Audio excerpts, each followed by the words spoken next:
सुनीता केजरीवाल ने किया बड़ा दावा, का शराब घोटाले का पूरा सच अरविंद केजरीवाल 28 तारीख को कोर्ट में बताएंगे।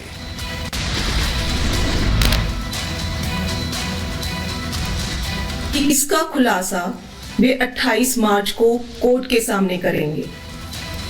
सारे देश को सच सच बताएंगे कि इस सो कॉल्ड शराब घोटाले का पैसा है कहां, उसका सबूत भी देंगे। सुनीता केजरीवाल ने कहा कि अरविंद केजरीवाल दिल्ली के लिए चिंतित हैं, अरविंद केजरीवाल जनता के लिए काम कर रहे हैं, अरविंद केजरीवाल सच्चे इंसान हैं। दिन पहले उन्होंने दिल्ली की जल मंत्री आतिशी जी को संदेश भेजा था कि लोगों के पानी और सीवर की समस्याओं का समाधान किया जाए। बताइए क्या गलत किया?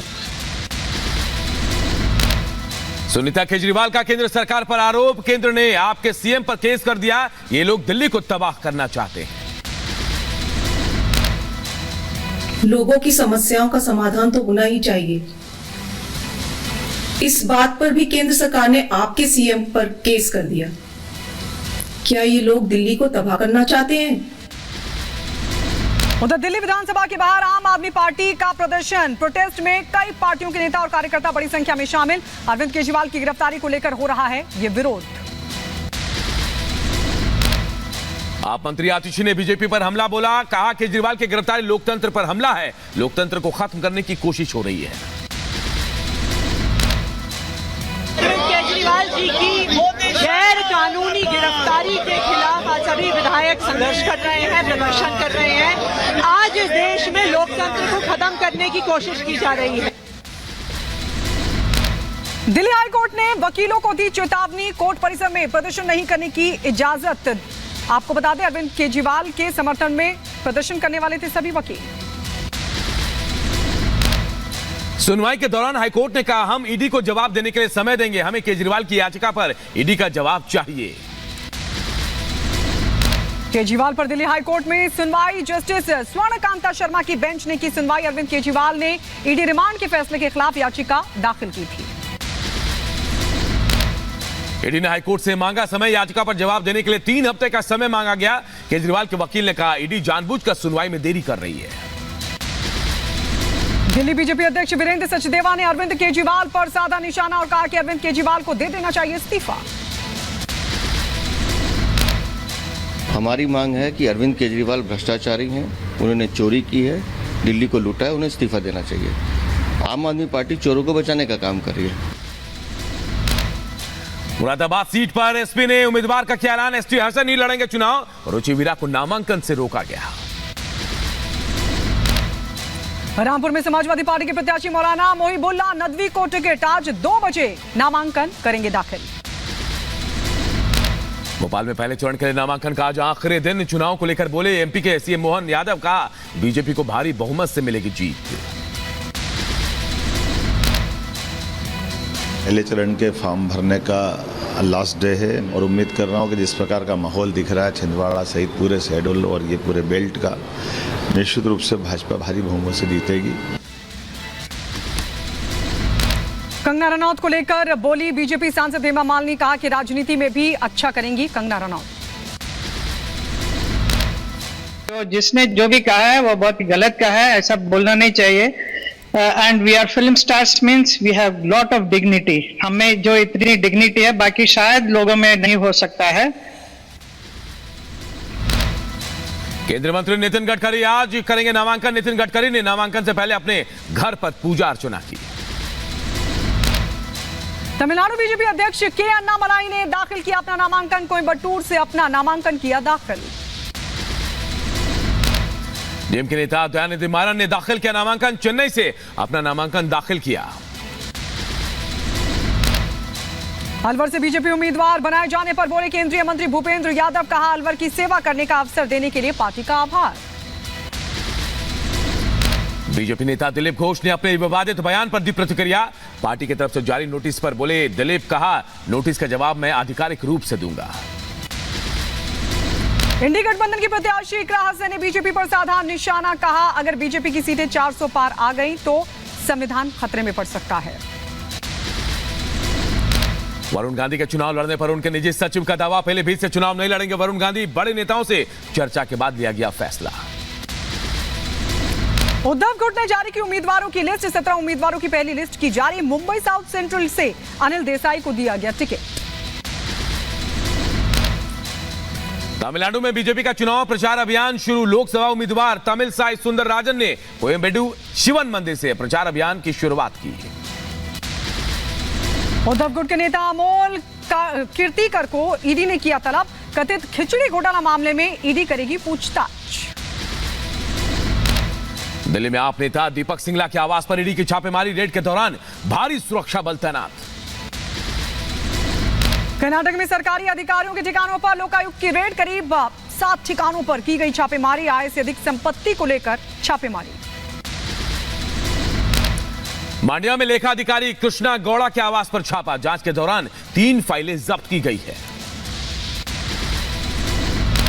पंजाब में 20 ठिकानों पर ईडी का छापा। एक्साइज कमिश्नर के घर पर की गई रेड। चंडीगढ़ के सेक्टर 20 के घर पर चल रहा है ईडी का छापा। कर्नाटक के मंत्री शिवराज थंगडागी के खिलाफ एफआईआर दर्ज। बीजेपी के समर्थन में नारे लगाने वालों को थप्पड़ मारने की कही थी बात। जम्मू कश्मीर पर अमित शाह का बड़ा बयान। बोले जम्मू कश्मीर से अफस्पा हटाने का किया विचार। कश्मीर को प्रधानमंत्री मोदी ही बचा सकते हैं। गृहमंत्री अमित शाह ने कहा पीओके भारत का हिस्सा है। 2014 से घाटी में आतंकी घटनाओं में कमी भी आई है। अनुच्छेद 370 पर बोले गृहमंत्री अमित शाह। अनुच्छेद 370 को लेकर जनता में जो एक भ्रांति फैलाई गई थी वो अब पूरी तरीके से ध्वस्त हो चुकी है। अनुच्छेद 370 हटने के बाद जम्मू कश्मीर में आई है शांति।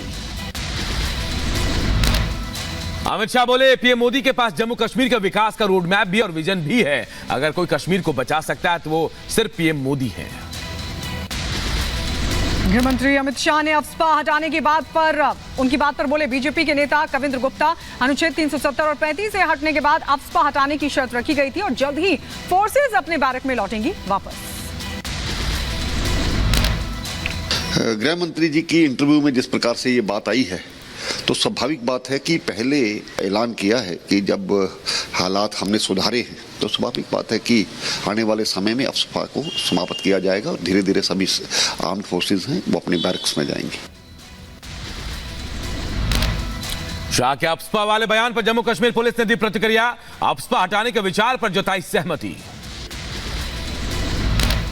भारत की सरकार अफस्पा को कुछ एरिया से फेजेस में विड्रॉ करने के बारे में विचार कर रही है।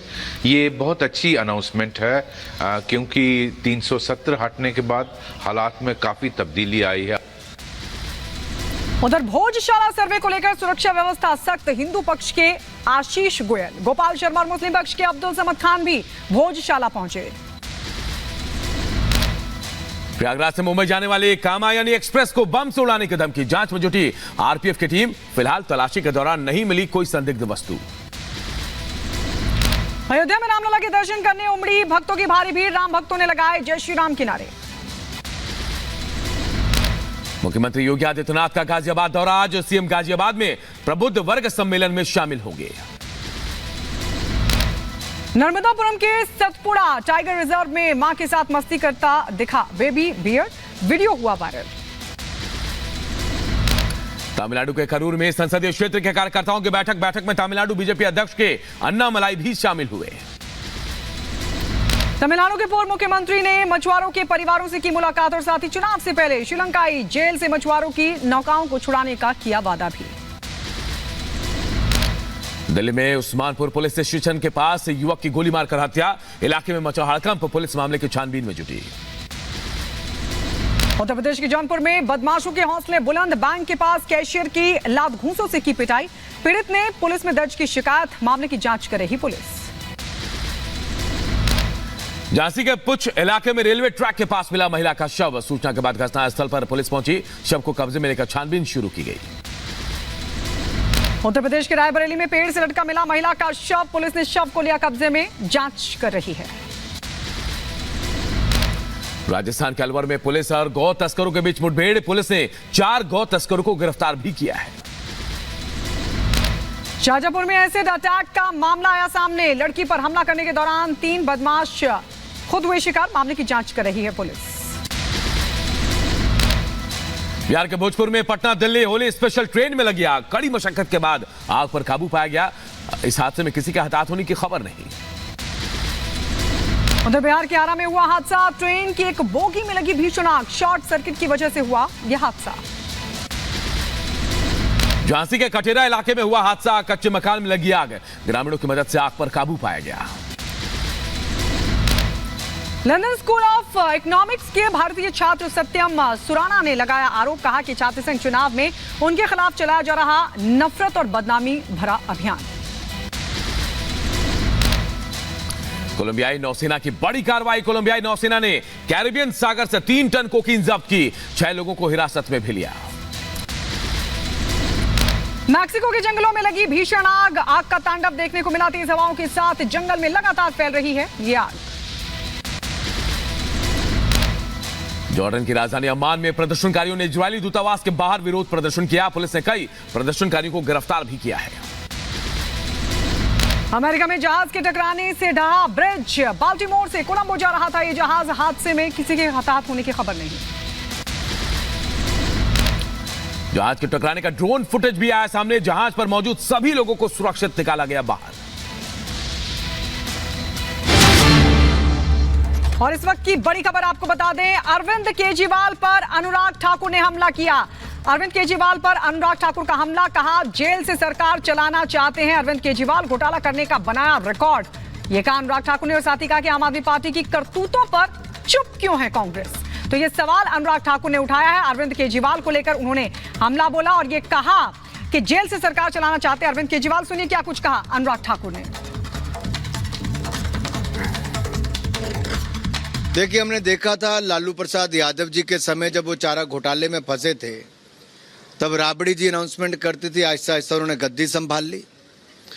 अब अरविंद केजरीवाल जी के समय जो नैतिकता की बातें करते थे, जो कांग्रेस के भ्रष्टाचार के खिलाफ अनशन पर बैठते थे, जो कहते थे मैं राजनीति में नहीं आऊंगा, मेरी लड़ाई तो भ्रष्टाचार के खिलाफ है, आज भ्रष्टाचार के दलदल में गिरी हुई, गहराई तक गिरी हुई आम आदमी पार्टी नजर आती है। जिनका सांसद, जिनका स्वास्थ्य मंत्री, जिनका उप मुख्यमंत्री, जिनका शिक्षा मंत्री, जिनके पार्षद, ये सब जेल में है और इनका मुख्यमंत्री शराब घोटाले के किंग पिन कट्टर बेईमान अरविंद केजरीवाल भी जेल में है। मैं एक पूछता हूं, कहां गई अरविंद केजरीवाल की नैतिकता? अनैतिक कार्य तो किए ही। नैतिकता की दुहाई देने वाले जो कल तक कहते थे कि सोनिया गांधी को गिरफ्तार करो, 2 दिन रिमांड करो, इंटेरोगेट करो, सच्चाई सामने आएगी, भ्रष्टाचार का सच सामने आएगा। इधर मध्य प्रदेश के धार में भोजशाला में सर्वे हो रहा है। सर्वे का 6ठा दिन है और एसआई की टीम सर्वे के लिए भोजशाला में मौजूद है। 1 मिनट में पूरी खबर आप सबको बताते हैं। मध्य प्रदेश के धार में भोजशाला के सर्वे का 6ठा दिन है। सुबह सुबह एएसआई की टीम सर्वे के लिए पहुंच गई। हिंदू पक्ष के आशीष गोयल, गोपाल शर्मा और मुस्लिम पक्ष के अब्दुल समद खान भोजशाला में मौजूद हैं। इस दौरान सुरक्षा के पुख्ता इंतजाम किए गए हैं। आपको बता दें, 5वें दिन 9 घंटे तक टीम ने सर्वे किया था। मंगलवार होने की वजह से हिंदू समाज के लोगों ने पहले हनुमान चालीसा का पाठ किया। पूजा अर्चना के बाद सर्वे किया गया। सर्वे में अभी तक भोजशाला को अंदर और बाहर से नापा गया। भोजशाला की मिट्टी के सैंपल लिए गए। भोजशाला के बाहरी हिस्से में अब तक 3 से ज्यादा और 5 से 6 फीट तक के गड्ढे खोदे गए, जिनमें से मिट्टी और पत्थर निकालकर सैंपल लिए गए, जिससे पता चल सके कि ये पत्थर कितने साल पुराने हैं। सर्वे में भोजशाला के अंदर मौजूद पत्थरों पर कलाकृतियों को रिकॉर्ड किया गया। आज भी भोजशाला सर्वे में कितने दिन लगेंगे ये नहीं कहा जा सकता, लेकिन एएसआई के अधिकारियों का सर्वे लगातार जारी है।